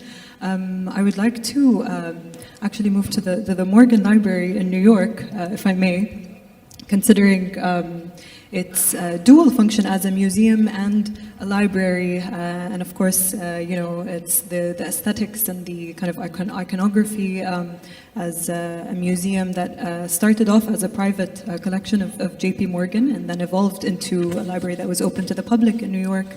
And so I would love to invite Dr. Cullen to share with us some of the highlights of the Morgan Library in New York, and to talk through what makes an iconic library from your perspective, and then we'll move on to Helen. Thank you very much, and I'm thrilled to be in this beautiful library and this marvelous convention. Now, I'm showing you the Morgan Library and Museum now on Madison Avenue in the middle of New York, and this is the building by Renzo Piano that opened in 2006. The library, of course, is named after John Pierpont Morgan, born in 1837 and died in 1913, a towering figure in the history of the States and the history of finance, but also in the history of collecting. In 1902, he commissioned McKim, Mead and White to create a small library for his growing collection. He never lived in this library. His house was next door. This is the building that we have restored and maintained, and that is the historic heart of the Morgan Library. And Morgan's first librarian was a woman called Belle de Costa Green. She was 24 when he hired her. She ran the library when it became a public institution in 1924. And so we are celebrating 100 years at the Morgan. We're much older than here, but we're still a relatively new and young library. The historic library acts as a space to show some of the great creations of European civilization. As you can see, built in 1906 at a moment when Picasso, Matisse, Braque were creating art, Morgan looked back. He looked back to to Rome of the Renaissance. He looked back to the 16th century, and his interest was very much grounded in the past. I'll come back to that in a second. In the creation of the Morgan Library Museum, we now have functions that allow us to look after our collections, explore and examine our collections, and also offer training to conservators. This is our wonderful conservation studio, and scholars as well as students. 2 years ago, we created a new garden in the middle of Manhattan, and we restored the building that had not been thoroughly restored since it was created in 1906. And as you can see, it offers a small respite in the middle of a very busy city. Now, the Morgan has 8 different collecting areas, all of which are maintained, some of which Morgan himself had no interest in or knowledge of. So we are not bound by the donor's initial collecting. The earliest part of the collection are our Mesopotamian seals, which Morgan himself acquired, dating back to 2000 BC.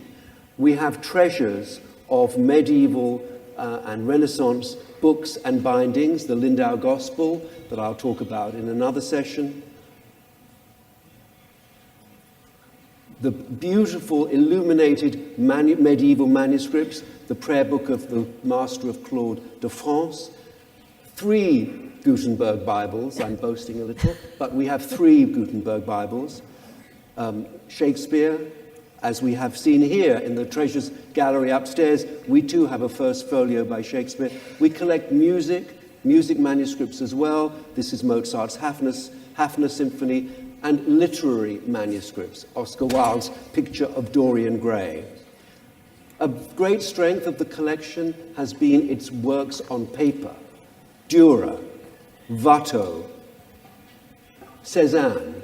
Now, as I said, Morgan had very little interest in modern and contemporary art or literature, but he did not restrict the library from growing in these areas. And so I'm showing you a magnificent watercolor by Paul Cézanne. These have been added to the collection since the 1990s.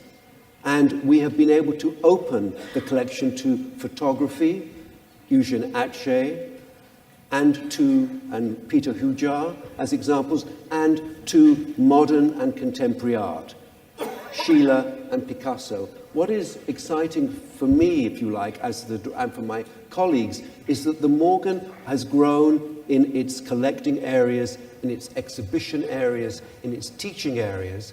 It has not been constrained by the areas in which Mr. Morgan and his son were most passionate, but the Board of Trustees has been constantly encouraging that if we maintain quality and scholarship and access, we can add to all of these 8 collections. And so I'm very proud to be able to introduce a public in Dubai to this collection. Thank you so much, Dr. Colin, for taking us through these wonderful treasures at the Morgan Library. And I would like to invite David to speak to the Library of Congress and from an exhibitions and interpretation perspective, and to take us through, apologies, Helen. Helen, go back. Helen of Trinity College in Dublin. And of course, what we see here is the long room. Is that correct? So the Trinity College in Dublin, in my view, has one of the most beautiful libraries, and we're super excited to hear from you, Helen. If you could take us through some of the iconic treasures of the library, in your view, what makes libraries iconic, and in particular the Trinity College Dublin library iconic. Thank you very much. It's an absolute honour to be here. Thank you for that. So Trinity College Dublin is it's the highest ranked university in Ireland. It's a research-intensive university, and it's always combined tradition and innovation. So what makes the library iconic? It's twofold. Obviously, the original library building. It's the most recognized interior in Ireland. It's regularly listed as one of the most beautiful buildings in the world. It's a high point of 18th century architecture, and our visitors walk in and just go, wow, with the sensory pleasure of it. Secondly, we have iconic collections.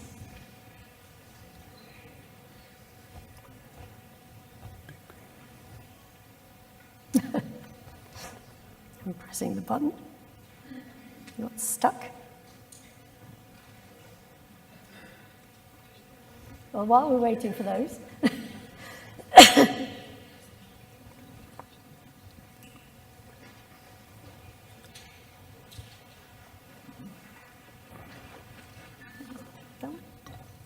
yeah.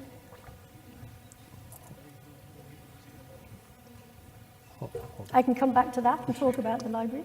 Please do. Oh, there. So, the Book of Kells. An absolute high point of medieval artistic achievement. It's a UNESCO Memory of the World item, but it's just one of hundreds of medieval manuscripts that Trinity College Dublin has, and the collections range from 3,000-year-old books of the dead through first edition Shakespeare, through to contemporary, to 20th century manuscripts such as Samuel Beckett's papers, and increasingly we're collecting the now and archives of today. So we've got an iconic building and an iconic World Heritage Collection, and I must stress that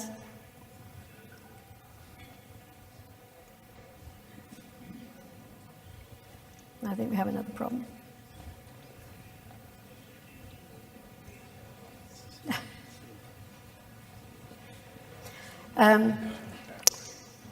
The library, to go back to the library, it's visited, I should stress, it's a working library. First and foremost, it's for Trinity students, researchers, and international scholars. But both are also, the library is visited by, we host all global leaders on behalf of the government. So any president or prime minister that visits the nation, we host them. At the same time, we welcome 900,000 members of the public to the library from all over the world. That makes the library, this library, the second most visited destination in Dublin and the fifth most visited destination in Ireland. It brings in significant income. We're a public university. It brings in significant income for the university and funds academic activities, and we contribute millions of euros to the Irish economy. As to its history, the library, the university was founded in 1592 by Queen Elizabeth I, and as with all great ancient libraries, the collections were founded on donations. Then, in 1801, the Trinity became a legal deposit library. What that means is that we have the right to receive everything published in the United Kingdom, which is incredibly important given the scale and significance of the United Kingdom's publishing output, particularly in research, is second only to America. And we hold all this material on behalf of the citizens of the island of Ireland.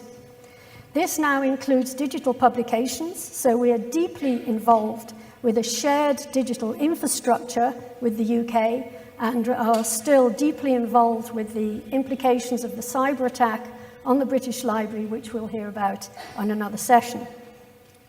Since this building, we've had a series of architecturally important buildings throughout the 20th century, and we're just starting our first 21st century library, which is digital first and foremost, which will be the anchor to a new campus, a research and innovation campus, which is in an area called, Silicon Docks, which is where the European headquarters of all the tech giants such as Google have, and it's an innovation center. And in some ways, that will be our 21st century iconic library, because it will be a radical, sustainable refit, and more than that, it will become a sustainable research project in its own right. Helen, could you perhaps try the clicker now to just see? Sorry? Could you perhaps try the clicker now to see if there are any images with the clicker? I've got one more. Okay, one more. Go Just ahead, one more. please. So, back to the old library. Please. We're in the middle of a very, very ambitious and extremely complex program to conserve and protect the iconic library and all the treasures within it. You'll know that the risk of fire is very high for historic buildings. Think only of Notre Dame Cathedral in Paris.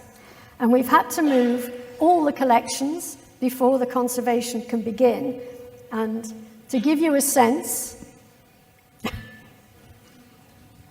apologies for the tech difficulties, perhaps. Yep. Oh, there we go. Just push Yep. harder. Yep. It's gone back. I need to go backwards. No, it's backwards. Back.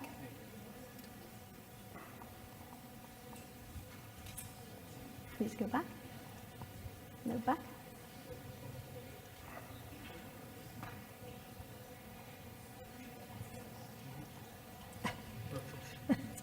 It's worth the wait, ladies and gentlemen. It's a very short It's a beautiful image to have No? on the screen to contemplate as I'm glad it's not just me. I thought it was me. Just one back, one back. Just one.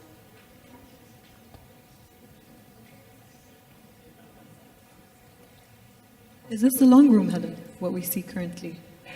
That's illuminated. So if I can explain what's happening here while we're waiting. Yes, please. I'm sure we're very curious to know. So we've had to remove all the books, which you would have seen being removed. No, and there's another one back. One more. Just one more back. One more slide back, yes. Yes. Is this the one, Helen? Yes. Now press it. So the film.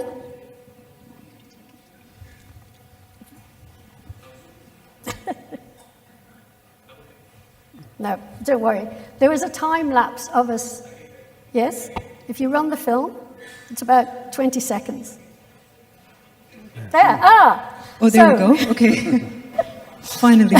Worth Just the to wait, give you- I'm sure. Just to give you a sense of scale of what we've had to do, we've had to move 750,000 of the most valuable and vulnerable treasures out of the old library. While we were taking them out, we cleaned them, we put them onto the electronic catalogue, so they're already being used more, and we also put security tags on them because everything has to be available all during the conservation work. And this is what it looks like now. Press the button. Let's hope.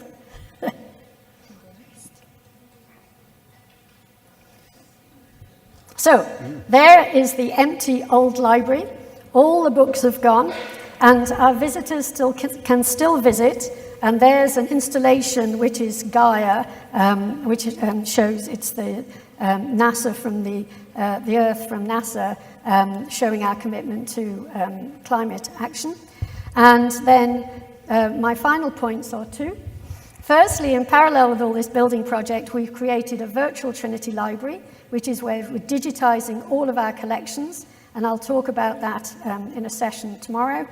And then finally, we have to have set continuity of access for our 900,000 visitors when we're closed, and so we've created an alternative, immense, immersive digital Book of Kells experience. It's about the size of this auditorium, and I'll talk about that on another session. And there's a final, press the button, and that's what it looks like, the virtual Book of Kells. That's it. Thank you so much, Helen, for Thank you. this illuminating presentation. Truly such a beautiful exhibition, and to see the library empty of books is so striking. Thank you. And now we can move on to, shall I click it for you? Or? Apologies. I'll give it a try. Thank you. So David, if you could perhaps take us through the Library of Congress and talk through its architecture and artifacts and what makes this library in particular iconic. Thank you very much. It's a real privilege to be here. There's a great quote that's, we shape our buildings and then they shape us. This is a lovely, lovely building. It's my first visit to Dubai and I'm just looking forward to exploring it more. It's really quite a marvel. My background at the Library of Congress is as the director for the Center of Exhibits and Interpretation.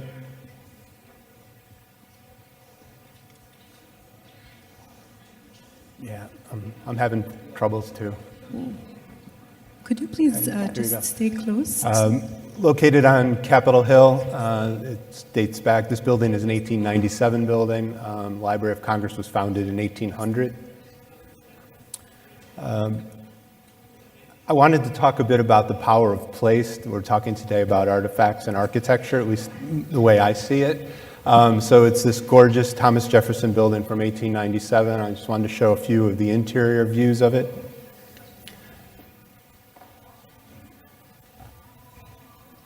It's a mosaic, it's a skylight ceiling in our Great Hall. And there are lovely views of the Capitol building out facing west to the building. We just opened a treasures exhibition in June of this year. It's part of a new initiative that's being run by the Librarian of Congress, Dr. Carla Hayden, where we're trying to engage our audiences and our visitors in a different way. The Treasures Gallery sits within this iconic building, so there was a lot of thought as to how you would go about integrating this new exhibit that has a relationship to the architecture and what the building is saying, but what we're trying to say with the Treasures Gallery. So one of the things we did, this is a barrel vaulted gallery. It's about 3,600 square feet. I'm sorry, I don't know the metric equivalent off the top of my head, but there's a large barrel vaulted ceiling.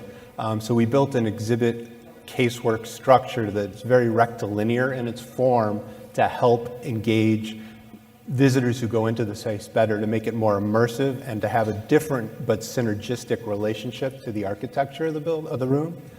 Here you see another view of it. The emphasis on that rectilinear line for our exhibit structure, but then you get the sense of the barrel vaulted ceiling. Yet another view of it. The inaugural exhibit is Collecting Memories. It marks the ways and means by which cultures preserve memory.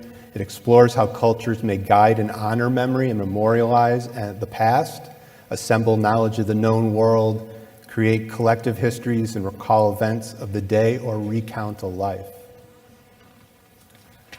When we installed the exhibit in June, this is Dr. Hayden helping us install the installation. She is placing in the contents of Abraham Lincoln's pocket. So a few of the iconic elements, artifacts I'll mention in this brief overview, but the night that Abraham Lincoln was shot, the contents of his pockets were something that came to the library's collection. They included a penknife, a handkerchief, a wallet. In the wallet, he had Confederate currency, so the American Civil War, which had just concluded. He was in Richmond, Virginia, the former capital of the Confederacy, and he had a Confederate bill. So that's something that people find quite interesting, that Abraham Lincoln had Confederate currency in his wallet. But this is part of the exhibition. We also have the handwritten draft of the Gettysburg Address that Lincoln gave at the battle, after the Battle of Gettysburg, to memorialize it. In that same section, we have the submittal by Maya Lin, who was a design student, submitted the Vietnam Veterans Memorial competition. We have that as part of the library's collection. So in that section, thematically organized, you'll have the Gettysburg Address, you'll have the contents of Abraham Lincoln's wallet, and then you'll also have Maya Lin's submittal to the competition that she won. We also have at the Library of Congress the AIDS quilt archive. So that also, and is a topic of memorialization, commemoration, is also in that section of the exhibition. Guiding memory, we have a Tibetan tanka, which is a guide to spiritual enlightenment, along with a Renaissance era manuscript that talks about how to learn music on the piano, and a visual study guides for learning color studies, and also a mathematics study guide from early in the American, early 1800s America. We also have on display in one of the sections a gold record similar to the one that NASA sent up in the Voyager spacecraft in the 1970s, that you could listen to. On it was sounds of from Earth, which also included Johann Sebastian Bach's recordings and Chuck Berry music also. And then lastly, to make this space even more immersive, you'll be able to walk through that exhibit structure I showed some pictures of. We have 14 windows on either side of the gallery, and in 5 on each side, we did some bespoke video pieces which show the collection coming to life. Here's a brief animation of this. So as you walk in and around, there's an audio element to it also, but you'll see over 100 different items from the library's collections that were filmed with a green screen that allowed us to show people with hands bringing the artifacts to you and sharing those. And also we have some animations, as you'll see with this one here with the hands. You'll note the butterfly that will come out of one of the books and flies from screen to screen around the room. So the emphasis was to make an immersive environment featuring libraries' treasures that visitors could walk through and around, engage with the real item in the casework, but then also have this audio and video soundtrack around you to help enhance the experience. Thank you so much, David. That was wonderful. And in line with what you were talking about in terms of memory and commemorating, I mean, a big part of these iconic libraries is the ways in which they're thought about through memory and through history. And I would like to ask a question about spectacle, a question about iconography, but also the practicalities of a library, right? Because a library is a space of co-creation, it's a space of knowledge production, but also how do you how do you balance an iconic library's appeal as a space of public interest, a space where people like to visit, with the need to maintain it as a functional library? Is there a tension there, or are they generative? I would love if perhaps Your Excellency has to comment on that. Regarding the treasures of any library, there are many stages and there are many steps that any administration of those libraries will take. There are many, but I try to talk about the most important steps, and these are the preservations of those treasures and the restoration of those treasures and the display of those treasures. And in preservation of those treasures, you know, many of these old books and manuscripts and old maps and old artifacts, they are very fragile. So they have to be looked after, they have to be kept in a weather condition that are suitable for them. They have to be also inspected all the time, and that is not an easy task. The second thing is restoration. Also, many of these old magazines, old books, old manuscripts, they need restoration, and restoration to be done professionally, it takes time, it takes money, it takes efforts. It's not an easy thing also. The third thing is the display. And usually all the big libraries, what do they do for their treasures? They choose the highlights of it and they display it in a kind of museum or kind of special space, and also use many of those treasures in their temporary exhibitions. For example, in our library, we have a space for the showing some of our treasures in a permanent way, and we have the temporary exhibition opposite to it. And now we just opened an exhibition of 100 years of Arab journalism, and most of that collection is ours, so it came from our archive. And these are magazines and newspapers that were published in the late 19th century, early 20th century, and many of it is fragile and things, and it took us time also in restoring them and making them ready for display. So these are very complicated procedures, and it takes time and efforts. And any serious library that wanted really to collect important treasures from their own culture or from other cultures all over the world, they have to be able to do this task in a professional way. Now the reward is great, and this is what gives the library the distinction that it deserves if they do it in a professional way, and if they keep on collecting these treasures, preserving them, restoring them, displaying them to the public. And we are trying to do it in a professional way in our library, also in the Library of Alexandria. Some of the big libraries in the Arab world, they are doing this kind of professional job. Unfortunately, many Arab libraries, because of the civil wars, because of the turbulence in those countries, because of the lack of funding, they are very behind in this respect, and many of the treasures of those libraries, whether it was periodicals, early printings, have really been destroyed all over the last 30, 40 years, unfortunately. But we are trying to follow as they say, the best practices in this regard. Thank you so much, Your Excellency. Would you like to, Dr. Ahmed, add to that? Of course, the Library of Alexandria is well known on the international level, not only by its history, but also by its independence and its autonomy from the complications of the governmental bureaucracy. And I think it is the first in the Arab world to have this kind of administration and this kind of management. The Library of Alexandria, it has a lot of treasures actually inside the library, and if we start just from the building, we have an open area for reading. It is, I think, the second in the world by the size of about 6,000 square meters in 4 stories, open.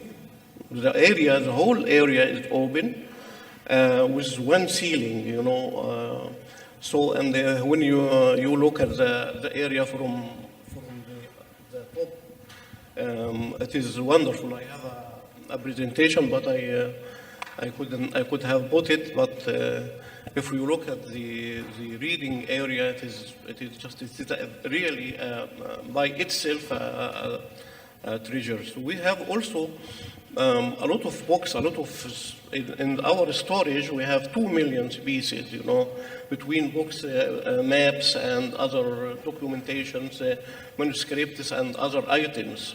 As far as the manuscripts are concerned, we have about 6,000 original manuscripts and 21,000 photocopies. And we have a specific lab for the restorations. Dr. Al Murr spoke about the restorations of the manuscripts. We have a specific lab for the restorations of the manuscripts, and this map is headed by a chemist from the University of Alexandria, and most of the people who are working are girls, young girls from the Department of Chemistry in Alexandria University, and they have a very big project to restore the documentation of the Suez Canal from its beginning till now.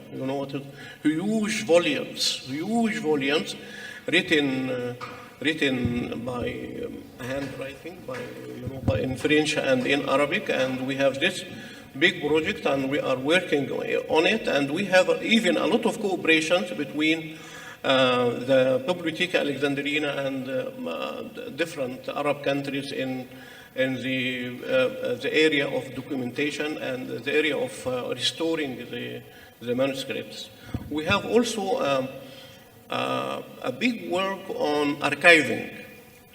We don't archive books, and we don't work only on digitizing books, but we digitize everything in Egypt. We have a center, a special center for natural and cultural documentation.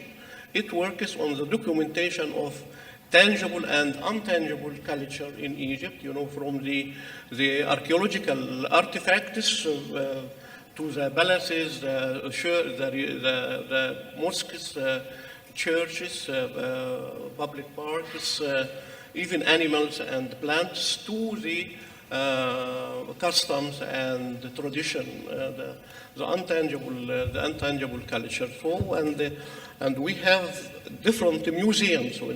We have three kinds of museums. We have museums that contain pieces which were collected when they built the library. They found, a lot of pieces under the sea level, under the water. They picked up those pieces and established a museum within the library containing those pieces, and they added another pieces from the different civilizations, from the Pharaonic civilization, the Islamic civilization, the Coptic civilization, and so on.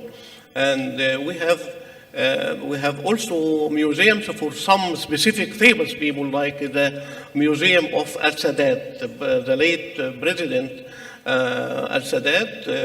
The family of Al-Sadat had donated the whole properties of Al-Sadat, his office, his gowns, the swords, the different, even the suit in which he wore during his assassination is there in his passport. All the properties of Sadat are stored in this museum, and this special museum makes a lot of visitors ask to visit the museum. And we have what we call the open museum. Open museum is a very long corridors. The visitors go through this corridors, and a lot of pieces donated by Egyptian modern artists, paintings, and a lot of different pieces, through this open museum. And we have about pieces from 21 Egyptian artists, and it is displayed in the libraries. And we also in the Bibliotheca Alexandrina we have a lot of what we call the rare books, including the famous book that is written by the scientists who accompanied Napoleon Bonaparte when he invaded Egypt, in the end of the 18th century. And this book is a huge book, and we digitized this book even. We finished and we have a very big lab of digitization.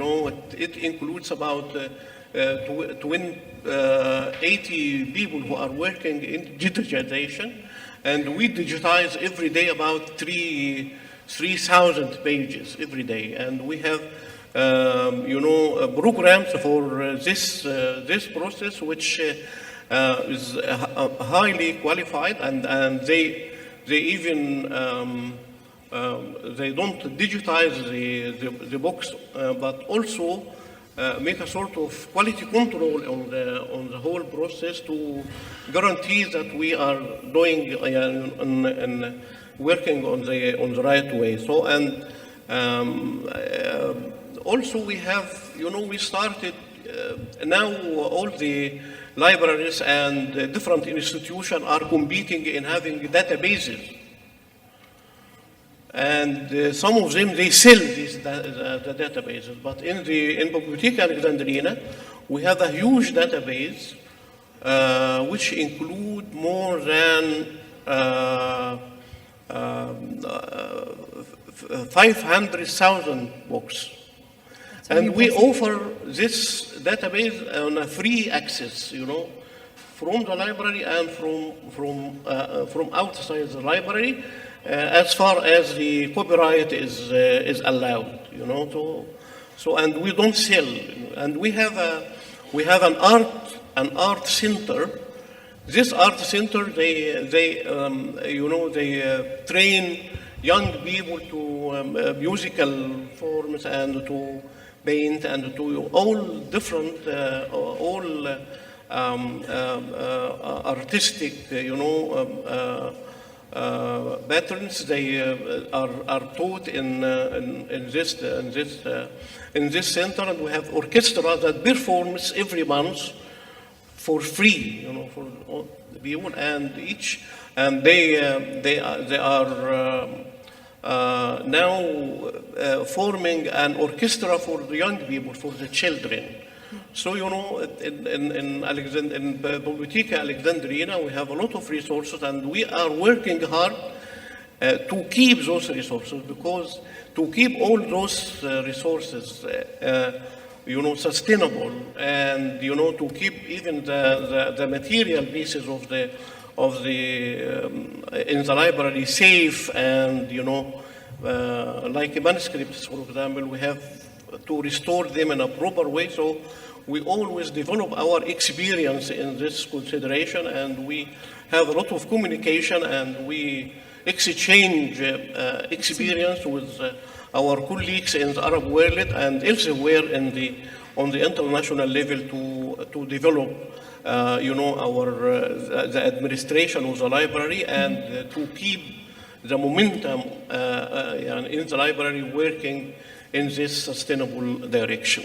Absolutely. No, I love the word momentum that you're using, in the kind of holistic ways in which the library is engaging both the community. You spoke a little bit about digitization, which I want to come back to, and the ways in which access to a library is incredibly important to multiple segments of society in various ways, whether it's through music, through exhibitions, through the documentation and archiving of manuscripts, as you mentioned also, Your Excellency, the importance of manuscripts and preserving them correctly and accurately. So thank you for shedding light on that. It's really, really impressive and incredible. And I would like to touch on the question of digitization, and perhaps ask Helen. I know that Trinity College in Dublin cares a lot for digitization and digitization efforts, and thinks of it perhaps as generative to its broader mission, also in terms of documenting manuscripts. And as you were talking about the exhibition on the Book of Kells, if you could perhaps enlighten us on that, and also perhaps talk about the library as a space in which people visit for the sake of visiting, but also an educational space where people come to learn, and a space of knowledge and development. Sure, I'll be very brief. Absolutely. We have a very... It's okay, I think. Thank you so much. There's we have the virtual Trinity Library, and that is basically the aim is to make all of our unique and distinct collections available to anyone around the world with an internet source and an energy connection, an internet connection and an energy source. But more than that, the output is to digitize all of our material for anyone. But along the way, we're doing conservation, primary research, advanced technology, so hyperspectral imaging and so on, and using AI tools, and then dissemination. There's a lot of researchers coming out of it, but actually all of those images that are in the immersive exhibition have all come from the virtual Trinity Library. And so it's catalyzing a lot of research, and also it's available to all the public. Thank you so much for sharing. And just on a final note, if you have anything to add, Dr. Colin or David, on this discussion of libraries, or as we wrap up. Can you say the question again? Yeah, I'm sorry. So to think about the future of iconic libraries, if you have anything to add on that in light of this conversation as we wrap up. Well, some thoughts about iconic libraries. Preservation is a primary responsibility. It's the responsibility of possession. So one level of preservation would be to have no one look at anything and just make sure that everything was safe. Obviously, that is not what any of us believe in doing. Access then becomes vitally important. Access both in physical terms and also digitally. Libraries are home for scholarship, for research, for specializations as well. So this too is another stream that needs to be nourished and supported. Space issues are, even in a small library like the Morgan Library, space issues are preeminent. As we continue to collect, we have to continue to find space, and this is an ongoing issue. I would also mention community, that libraries, the Morgan Library is a few blocks away from the New York Public Library. There are many opportunities for access there. It's a much larger institution. Libraries are also homes for non-scholarly, even non-reading activities. More and more we see in the States and perhaps in Europe that libraries become places for people to retreat, for students to mix and meet each other. They are no longer silent homes, silent spaces. They are more active, and for some people, they are the only access to computers and the internet. And that's a social responsibility that is distinct from a scholarly responsibility. So I just give you these different, not competing, but concurrent concerns that libraries, iconic, public, universal, all are thinking about. Thank you so much, Colin. Any final thoughts before we wrap up? Yeah, I agree with everything Dr. Bailey said at the Library of Congress. Dr. Hayden, I've heard her say similar things. That is very much an important part of what the Library of Congress does. My role within it, when we think about the future, is to engage new users, to meet people where they're at when they come to the building, and try to light a bit of a candle, spark some interest, and that's part of what we try to do with our exhibitions. So you can build a broader audience, and you can inspire future users of the library. Thank you so much, David. Unfortunately, we are out of time, so we need to wrap up, but thank you all so much to our distinguished panelists and to our audience today for joining us on this conversation on iconic libraries, which could really go on and on, considering it's such an incredible topic. Thank you all for listening, and I hope you enjoy the rest of the conference. Thank you so much.